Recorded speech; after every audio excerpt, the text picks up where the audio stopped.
Bella a tutti raga, qui è Miro ed eccoci qua in questo nuovo video. Sto registrando il post partita che ancora non è finita perché infatti stiamo adesso all'85esimo. Per esempio adesso ha tirato Alexandro un tiro di sinistro parato da Cragno. Ci tenevo a fare il video prima perché tanto a prescindere da quale sarà il risultato la mia idea non cambia, nel senso. Sono contento che abbiamo vinto per quanto possa contare perché, ripeto, alla fine in queste ultime partite il risultato vero e proprio conta relativamente perché vincere, pareggiare o perdere hanno più o meno lo stesso identico peso, non è che cambia più di tanto.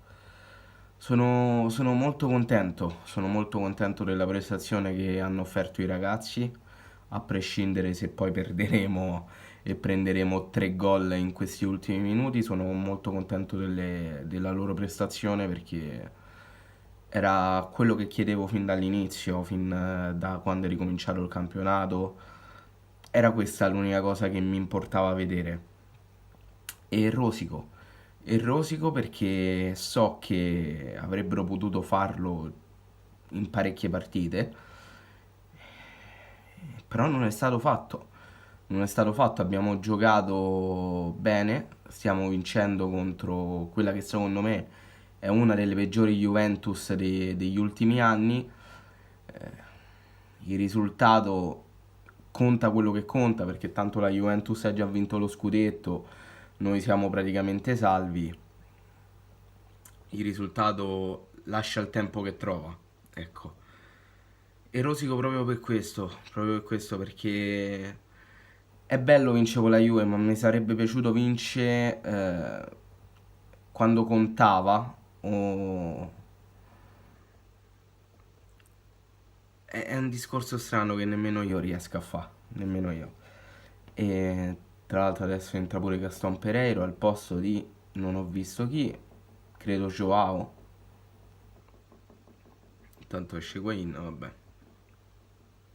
Rosico. Rosico veramente tanto. E ovviamente il fatto che oggi abbiano giocato bene non annulla nella maniera più totale le prestazioni indecenti che sono state fatte prima, assolutamente. Poi sì, esce Joao. Poi di quello che è stato il campionato del Cagliari ne parleremo nel pagellone di fine stagione. Però questa partita mi lascia comunque molta amarezza in bocca perché sì, è vero, giocavamo contro una squadra che ha già ottenuto quello che voleva, noi anche, mettiamola così, quindi sono scesi loro con l'infradito, anche se comunque i nomi in campo erano rilevanti, però è un 2-0 che lascia il tempo che trova, semplicemente questo.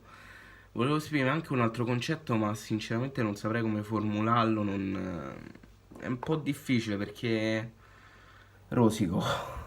Cioè, rosico veramente tanto perché con una squadra decimata, con giocatori importanti che mancano come Nandez e Nainggolan che non hanno giocato oggi, e abbiamo fatto una prestazione del genere. Rosico, perché potevamo farla tantissime altre volte, ma ci siamo letteralmente rifiutati.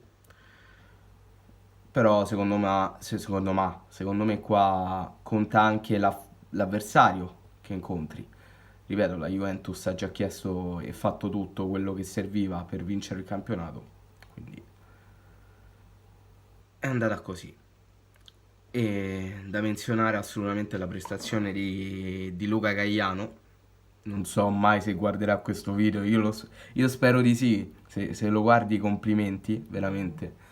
Complimenti a Luca perché ha fatto una prestazione allucinante, un esordio spettacolare da titolare. Complimenti, veramente complimenti. E niente ragazzi, il video finisce qui, fatemi sapere voi qua sotto nei commenti cosa ne pensate e detto questo noi ci becchiamo in un prossimo video. Bella!